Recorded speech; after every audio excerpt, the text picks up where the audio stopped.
بسم اللہ الرحمن الرحیم۔ السلام علیکم ورحمۃ اللہ وبرکاتہ۔ پیارے بچوں، فرینڈ سکول دوستوں کی جانب سے میں شفیق الرحمان آپ سے مخاطب ہوں۔ آج کے سبق کے اندر ہم 6 کلاس کی اسلامیات پڑھیں گے، جس کا عنوان ہے پہلا سبق کا دوسرا حصہ توحید۔ امید ہے کہ آپ نے بک کھولی ہوگی، کھولیں آپ دیکھیں، صفحہ نمبر ہے 8۔ اس کا عنوان ہے بیٹا توحید۔ پہلے سبق کے اندر جو پڑھا تھا ہم نے ایمانیات اور عبادات، ایمان کی تعریف، مسلمان کا ایمان کیا ہے، اللہ تعالیٰ کی ذات کے اوپر ایمان کیا ہے، تو ایمان کے اندر کون کون سی چیزیں شامل ہیں، تو اسی سے بحث آگے چل پڑی کہ توحید سے کیا مراد ہے۔ دیکھیں بیٹا، توحید کا معنی کیا ہے؟ اللہ تعالیٰ کو واحد، یکتا یعنی ایک ماننا اور ایک جاننا کے ہیں۔ توحید سے مراد کیا ہے؟ اللہ تعالیٰ کے ایک ہونے پر یقین کرنا، یعنی اللہ تعالیٰ کو واحد، یکتا، ایک ماننا اور ایک جاننا ہے۔ اللہ تعالیٰ کی ذات اور صفات میں کسی غیر کو شریک نہ کرنا، تو اس کو عقیدہ توحید بھی کہتے ہیں۔ عقیدے کا معنی کیا ہے؟ عقیدہ بیٹا عقد سے ہے۔ عقد کا معنی ہے گرہ لگانا، باندھنا۔ عقیدے کا معنی ہے دل میں جمایا ہوا۔ عقیدے کا اصطلاحی معنی کیا ہے؟ یعنی مذہبی اصول کو ماننا کامل یقین کے ساتھ۔ تو عقیدہ توحید کی اہمیت کیا ہے؟ اسلام کے اندر عقیدہ توحید کی بہت بڑی اہمیت ہے۔ اس کو ایمان کی بنیاد قرار دیا گیا ہے۔ محبوب کائنات محمد عربی صلی اللہ تعالی علیہ وسلم نے ارشاد فرمایا، بنی الاسلام علی خمس، شہادت نشہد ان لا الہ الا اللہ وحدہ لا شریک لہ واشہد ان محمدا عبدہ ورسولہ واقام الصلاۃ وایتاء الزکوٰۃ والحج وصوم رمضان او کما قال علیہ الصلوۃ والسلام۔ محبوب کائنات نے فرمایا کہ اسلام کی بنیاد 5 چیزوں کے اوپر ہے۔ سب سے پہلی مضبوط اور بڑی بنیاد جو ہے وہ کلمہ توحید، اشہد ان لا الہ الا اللہ وحدہ لا شریک لہ۔ دوسرے نمبر پر واقام الصلاۃ وایتاء الزکوٰۃ والحج وصوم رمضان، زکوٰۃ ادا کرنا، حج ادا کرنا، رمضان المبارک کے روزے رکھنا۔ تو تمام انبیاء علیہ السلام یہی تعلیم لے کر آئے کہ قولوا لا الہ الا اللہ، کہو لا الہ الا اللہ تفلحون، تو تم کامیاب ہو جاؤ گے۔ جس نے وقت کے نبی کی بات کو مانا وہ ہمیشہ ہمیشہ کے لیے کامیاب ہوئے، جس نے وقت کے نبی کی بات کو نہ مانا وہ ہمیشہ ہمیشہ ناکام ہوئے۔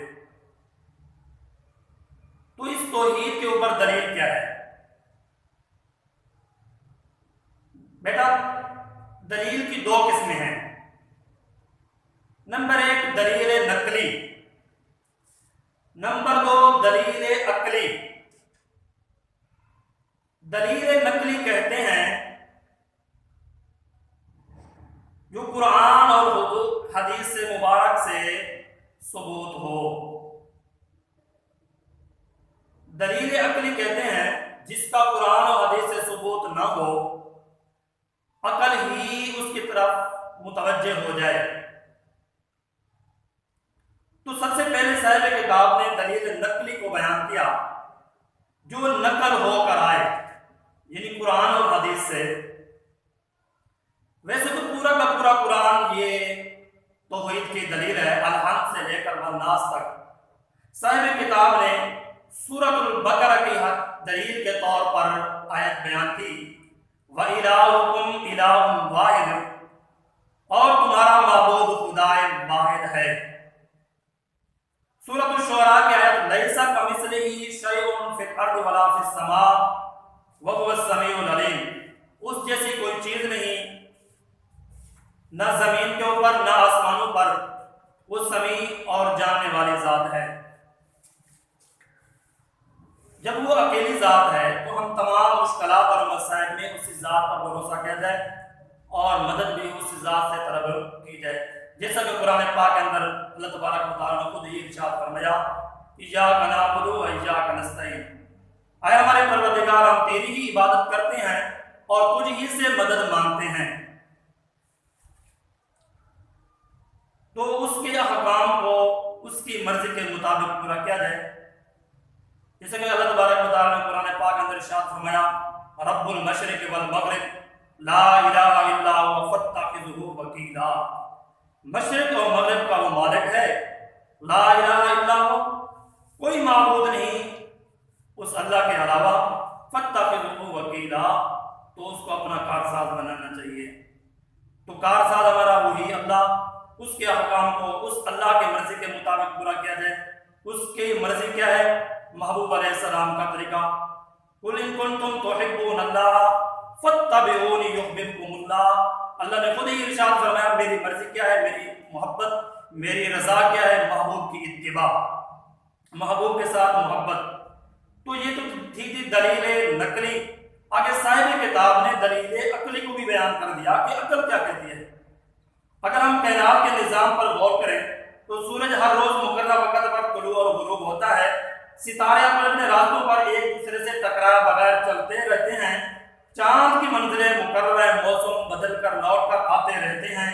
ये सारा निज़ाम खुद ब खुद नहीं चल रहा, यकीनन कोई हस्ती है जो इस निज़ाम को चला रही है। अगर इसकी खुदाई में कोई इसका शरीक होता तो कभी न कभी किसी न किसी बात पर जरूर इख्तिलाफ होता, मगर ऐसा नहीं है। मुख्तसर अल्लाह की जात जगता है, उसका कोई शरीक नहीं, वही खालिक और मालिक है। हमारी जिंदगी और मौत उसी के हाथ में है, हमारी तमाम जरूरतें वही पूरी करता है, इसलिए हमें सिर्फ उसी की इबादत करनी चाहिए। शिर्क के बारे में अल्लाह ताला ने क्या इरशाद फरमाया? अल्लाह ताला ने इरशाद फरमाया, वाअबुदुल्लाह वला तुशरिकू बिही शैआ, एक अल्लाह की इबादत करो और उसके साथ किसी को शरीक न बनाओ। इन्ना शिर्क लज़ुल्मुन अज़ीम, क्योंकि शिर्क बहुत बड़ा जुल्म है। अकीदा तौहीद की वजह से इंसान के अंदर कौन कौन सी सिफात पैदा होती हैं? अकीदा तौहीद की वजह से इंसान के अंदर जुर्रत, बहादुरी, सब्र, तवक्कुल और यकीन जैसी सिफात पैदा होती हैं। अकीदा तौहीद के मानने वालों में इत्तिहाद, मुसावात और अखुवत जैसी खूबियां भी पैदा होती हैं। जुर्रत का माने बेटा है शुजात, बहादुरी, दिलेरी, और बहादुरी का माना भी एक हौसला मंदी भी आता है और शुजात, बहादुरी, दिलेरी के माने में भी आते हैं। सब्र का माना है बर्दाश्त करना। अल्लाह तबारक व तआला की कोई मुसीबत, परेशानी को लायक हो तो इंसान उसको बर्दाश्त करता है, सब्र करता है। तवक्कुल का माना होता है सुपुर्द करना, यानी अपने आप को अल्लाह तबारक व तआला के सुपुर्द कर देना, जो मिल जाए उसके ऊपर गुजारा करना, अल्लाह की जात के ऊपर यकीन करना, ये सिफत है। और इत्तिहाद का माना होता है मुत्तहिद होना, दो या दो से ज्यादा जमातों का आपस के अंदर मिल जाना। मुसावात का माना होता है बेटा बराबरी, एक मुसलमान दूसरे मुसलमान को अपने से अच्छा समझे। और अखुवत आख से आख का माना होता है बेटा भाई, और अखुवत भाई बंदी के माने में आते हैं। ये था आज का सबक, जो ईमानियात और इबादत में से पहला लफ्ज़ था ईमानियात, उसके ऊपर बहस मुकम्मल हो चुकी है। कल के सबक के अंदर हम दूसरे लफ्ज़ को पढ़ेंगे इबादत। वस्सलाम।